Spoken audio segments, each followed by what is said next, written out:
Political science के third year के students, आज हम पढ़ेंगे शीत युद्ध या कोल्ड वार। जैसा कि हमने पिछले चैप्टर में पढ़ा था, वो था कि 1945 या द्वितीय विश्व युद्ध के बाद अंतर्राष्ट्रीय राजनीति के क्षेत्र में विभिन्न परिवर्तन हुए। अंतर्राष्ट्रीय राजनीति का विभिन्न आधार पर विकास हमने देखा। उसमें एक हमने पॉइंट देखा था, वो था शीत युद्ध, जिसे इंग्लिश में कहते हैं कोल्ड वार। आज हम इस टॉपिक में ये पढ़ेंगे कि शीत युद्ध से अभिप्राय क्या है, इसकी व्याख्या किस तरह से की जाती है, विभिन्न राजनीतिक विचारकों ने इसे किस तरह से परिभाषित किया है, और इसके आधार पर हम शीत युद्ध के अर्थ को समझने का प्रयास करेंगे। शीत युद्ध की व्याख्या दो प्रकार से की जा सकती है। पहला तो ये कि ये एक वैचारिक संघर्ष था, और दूसरा ये कि एक शक्ति संतुलन का नवीनीकरण था, एक नया रूप था। जैसा कि हमने पिछले चैप्टर में देखा कि 1945 के बाद महाशक्तियों का जो समीकरण था वो बदल चुका था।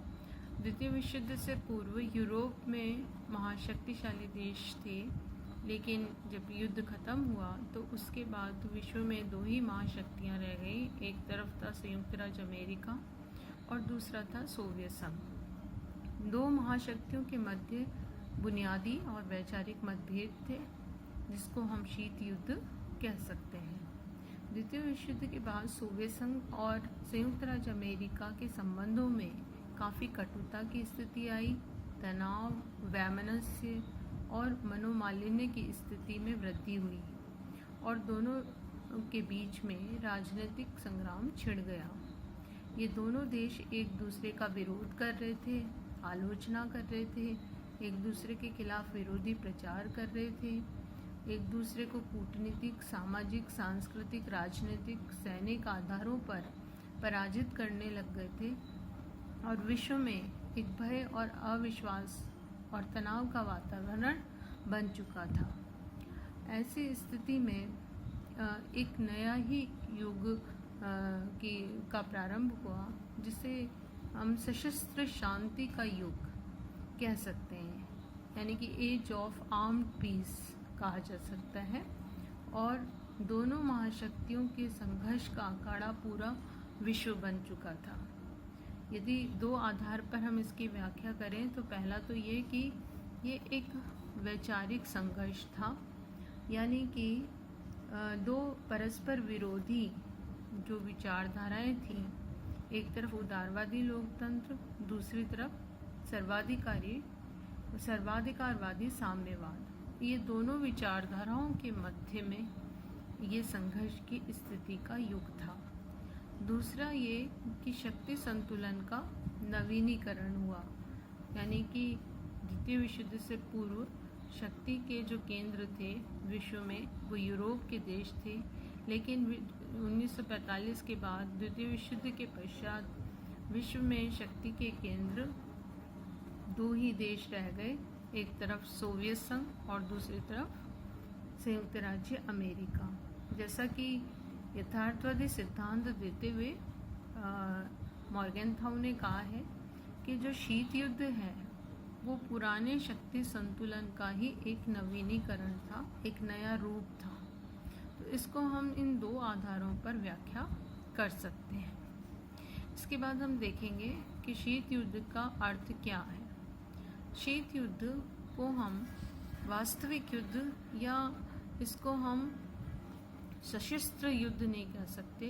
ये युद्ध के मैदान में लड़ा जाने वाला युद्ध नहीं था, गर्म युद्ध या हॉट वार नहीं था, बल्कि ये एक वैचारिक घृणा, राजनीतिक अविश्वास, कूटनीतिक जोड़ तोड़, सैन्य प्रतिस्पर्धा, मनोवैज्ञानिक युद्ध या कटुतापूर्ण संबंधों पर आधारित युद्ध था। तो सशस्त्र युद्ध नहीं था, लेकिन ये युद्ध में स्थिति वाला और युद्ध में वातावरण पैदा करने वाला युद्ध था। इसको स्नायु युद्ध भी कहा जाता है, कई बार इसे वाक युद्ध भी कहा जाता है, या आप इसको एक प्रचारात्मक युद्ध के रूप में भी देख सकते हैं कि दोनों महाशक्तिशाली देश एक दूसरे के खिलाफ प्रचार कर रहे थे, एक दूसरे के खिलाफ आलोचना कर रहे थे, एक दूसरे की विचारधाराओं का विरोध कर रहे थे। तो इस तरह के आधारों पर हम इसके अर्थ को स्पष्ट कर सकते हैं। इसके संबंध में अगर हम विभिन्न विचारकों की परिभाषाएं देखें तो एक विचारक हैं प्रमुख रूप से डॉक्टर एम.एस. राजन। वो लिखते हैं कि शीत युद्ध दो परस्पर विरोधी विचारधाराओं के संघर्ष का परिणाम था। इसमें दो परस्पर विरोधी विचारधाराएं कौन सी थी? एक तरफ पूंजीवादी विचारधारा जिसके समर्थक देश था संयुक्त राज्य अमेरिका, और दूसरी जो विचारधारा थी वो थी साम्यवादी विचारधारा जिसका समर्थक देश था सोवियत संघ। ये दोनों विचारधाराएं परस्पर विरोधी थी और इन दोनों ही विचारधाराओं के का जो संघर्ष था, जो एक दूसरे के बीच में प्रतिस्पर्धा थी, उसको डॉक्टर राजन ने शीत युद्ध के रूप में स्पष्ट किया है। प्रथम प्रधानमंत्री भारत के पंडित नेहरू ने भी उस समय इसको परिभाषित किया अपने तरीके से। वो था शीत युद्ध पुराने शक्ति संतुलन की अवधारणा का नया रूप है। दो विचारधाराओं का संघर्ष न होकर बल्कि ये दो भीमाकार शक्तियों का संघर्ष है। शीत युद्ध पुराना शक्ति संतुलन कौन सा था? जो यूरोपियन देशों के को हम देखते हैं महाशक्तिशाली देश के रूप में, जो 1945 या द्वितीय विश्व युद्ध से पूर्व शक्ति संतुलन था, लेकिन वो ख़त्म हो चुका था। अब द्वितीय विश्व युद्ध के बाद जो नया शक्ति संतुलन की स्थिति आई वो थी दो महाशक्तियाँ, दो विचारधाराओं पर आधारित महाशक्तियाँ, भीमाकार से अभिप्राय सुपर पावर्स या महाशक्तियाँ जो दो थी, संयुक्त राज्य अमेरिका और सोवियत संघ के बीच जो संघर्ष की स्थिति थी, विचारधाराओं के संघर्ष की स्थिति थी, एक नया शक्ति संतुलन की जो स्थिति थी, उसको पंडित नेहरू ने शीत युद्ध की संज्ञा दी। इसी प्रकार एक और विचारक हैं के.पी.एस. मेनन, भारत के थे। इन्होंने भी इसको एक्सप्लेन किया है अपने कोटेशन के द्वारा। ये लिखते हैं कि शीत युद्ध पूंजीवाद और साम्यवाद दो विचारधाराओं के मध्य संघर्ष था, क्योंकि अमेरिका की विचारधारा पूंजीवादी है और सोवियत संघ की विचारधारा साम्यवादी, और ये दोनों विचारधाराएं बिल्कुल प्रतिकूल हैं, एक दूसरे की ऑपोजिट हैं, और इसीलिए ये दोनों देशों के बीच में द्वितीय विश्व युद्ध के पश्चात एक प्रतिस्पर्धा प्रारंभ हुई, और वो ये थी कि किस तरह से अपनी अपनी विचारधाराओं को पूरे विश्व में स्थापित किया जाए, प्रसारित किया जाए। और ये प्रतिस्पर्धा दोनों महाशक्तियों के बीच में जब शुरू हुई तो ये विचारधाराओं का संघर्ष बन गया और इसने शीत युद्ध को जन्म दिया। इसी तरह D.F. फ्लेमिंग, उनकी एक फेमस पुस्तक है the cold war and its origin, उसमें वो लिखते हैं शीत युद्ध ऐसा युद्ध क्षेत्र नहीं है, वरन मनुष्य के मस्तिष्क में लड़ा जाने वाला ये युद्ध है। मतलब शीत युद्ध के बारे में इन्होंने लिखा है फ्लेमिंग ने कि ये युद्ध क्षेत्र में नहीं लड़ा जा रहा, बल्कि ये युद्ध क्या है, मनुष्य के मस्तिष्क में लड़ा जाने वाला युद्ध है। यानी वैचारिक युद्ध था जिसमें कि एक मनोवृत्ति के आधार पर एक स्नायु युद्ध के रूप में हम इसको देख सकते हैं। तो इन विभिन्न विचारकों के आधार पर और विभिन्न आधारों पर जो की गए अर्थ और परिभाषाओं को अगर हम देखें तो कुछ शीत युद्ध के लक्षण हमारे सामने आते हैं। कुछ विशेषताओं के आधार पर हम इसकी पहचान कर सकते हैं, इसको और अधिक एक्सप्लेन कर सकते हैं, जिसमें पहला पॉइंट हम देखेंगे कि ये जो शीत युद्ध था वो सिद्धांतों की जगह दो महाशक्तियों के मध्य संघर्ष था। इसमें सैद्धांतिक आधार कुछ नहीं था, ये एक वैचारिक संघर्ष अधिक था। महाशक्तियों के बीच में शक्तियों की अपनी शक्ति को स्थापित करने को लेकर आपसी मतभेद थे, प्रतिस्पर्धा थी। दोनों महाशक्तियों के बीच में ये प्रतिस्पर्धा थी कि कैसे विश्व स्तर पर वो अपना वर्चस्व स्थापित कर सके और सुपर पावर के रूप में अपने को इस्टेब्लिश कर सके और दूसरी महाशक्ति की अपेक्षा और अधिक शक्ति अर्जित कर सके। तो इस रूप में हम इसको देखते हैं। दूसरा जो है वो है, ये एक प्रचारात्मक ये वाक युद्ध था, ये वास्तविक युद्ध नहीं था। ये एक सेनाओं के द्वारा शस्त्रों से लड़ा जाने वाला युद्ध नहीं कहा जा सकता। ये दोनों महाशक्तियाँ जो थी, एक तरफ संयुक्त राज्य अमेरिका, एक तरफ सोवियत संघ, ये दोनों महाशक्तियाँ एक दूसरे के खिलाफ प्रचार कर रही थी, एक दूसरे के खिलाफ आलोचना कर रही थी। प्रेस मीडिया के माध्यम से, अन्य माध्यमों के द्वारा एक दूसरे के खिलाफ प्रचार और भाषण इत्यादि के द्वारा एक दूसरे का जो प्रभाव है वो कम करने की कोशिश कर रही थी।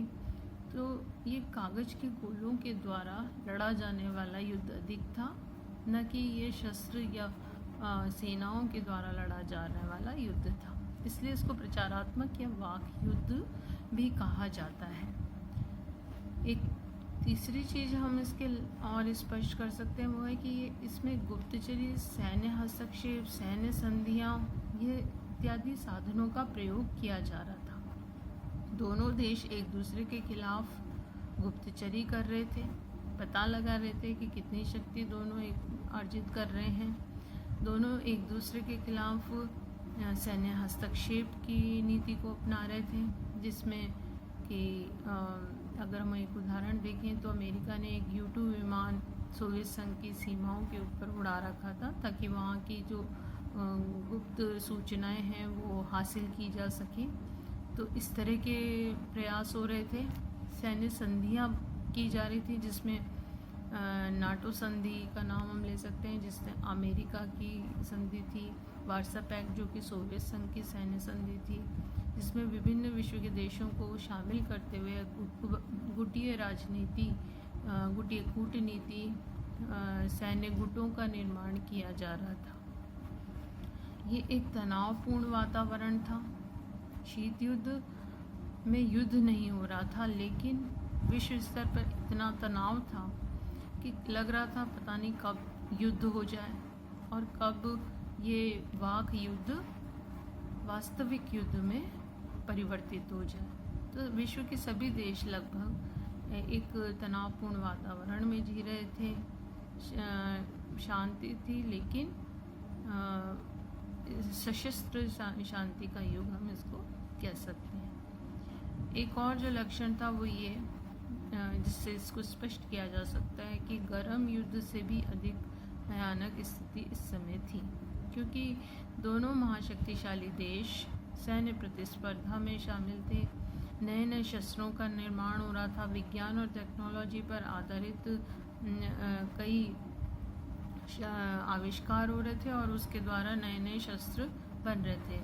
परमाणु युग की शुरुआत तो हो ही गई थी 1945 से, लेकिन इसके बाद भी विभिन्न स्टार वार कार्यक्रम और रोबोटिक युद्ध और कई अन्य प्रकार की जो मिसाइल्स हैं उनका निर्माण, सैन्य शस्त्रों में और तकनीकी आधार पर विकास, इन आधारों पर ऐसा लग रहा था कि गर्म युद्ध तो नहीं हो रहा, लेकिन कभी ये यदि होता है वास्तविक युद्ध, हॉट वार मतलब जो वास्तविक शस्त्र से लड़े जाने वाला युद्ध यदि कभी हुआ तो पूरी दुनिया ही समाप्त हो सकती है, तीसरा वर्ल्ड वार हो सकता है।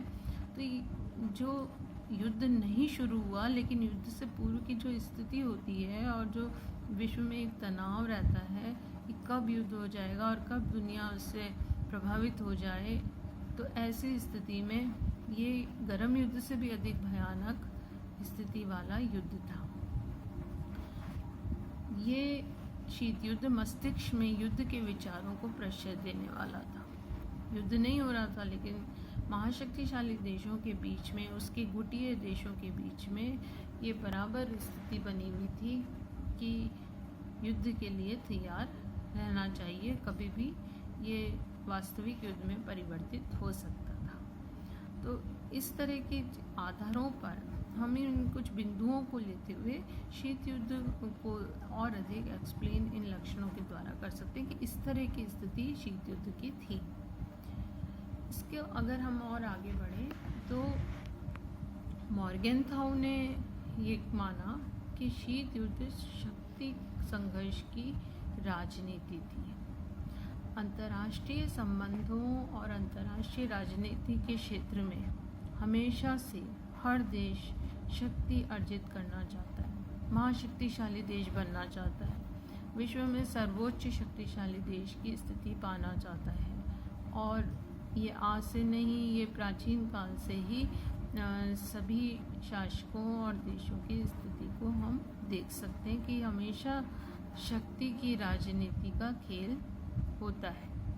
विश्व में अंतर्राष्ट्रीय परिदृश्य में द्वितीय विश्व युद्ध के बाद 1945 के बाद दुनिया में भी शक्ति के संघर्ष की राजनीति चल रही थी, क्योंकि यूरोपियन शक्तियां शक्तिहीन हो चुकी थी और विश्व में दो देश प्रमुख रूप से महाशक्तिशाली देश के रूप में उभरे, संयुक्त राज्य अमेरिका और दूसरा सोवियत संघ। दोनों बराबर की शक्ति के थे तो शक्ति संतुलन था, लेकिन दोनों देशों में ये भी स्थिति थी कि अमेरिका ये चाहता था कि सोवियत संघ की शक्ति खत्म हो और मैं अकेला सुपर पावर हो जाऊं और सोवियत संघ से अधिक शक्ति अर्जित कर सकूं।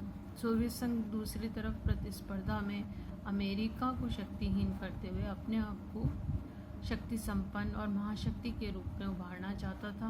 दोनों की विचारधारा मेल खाती नहीं थी, कोई समानता नहीं थी और ये जो प्रतिस्पर्धा का दौर था, शक्ति अर्जन का दौर था, उसको शक्ति संघर्ष के रूप में हम इस दौर में देखते हैं और मॉर्गेनथाउ ने इसे शक्ति संघर्ष की राजनीति का दौर माना।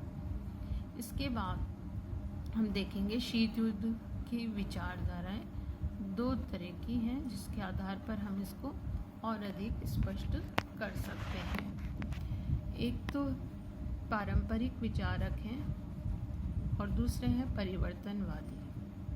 पारंपरिक विचारकों में Robert Strauss, Herbert Feis, Norman Graebner, Perkins, इनका नाम प्रमुख रूप से लिया जाता है।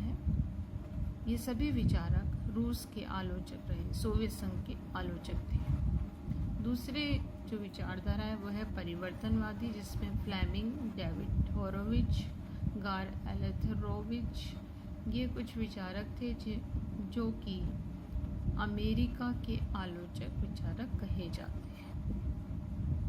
इस प्रकार यदि हम देखें तो शीत युद्ध को हम एक मनोवैज्ञानिक प्रचारात्मक युद्ध के रूप में देख सकते हैं। उस स्थिति के रूप में इसको स्पष्ट किया जा सकता है और इसमें द्वितीय विश्व युद्ध के बाद वो स्थितियां बन गई थी कि वास्तविक युद्ध नहीं हो रहा था, लेकिन युद्धमय वातावरण था जो वास्तविक युद्ध से भी अधिक खर्चीला था।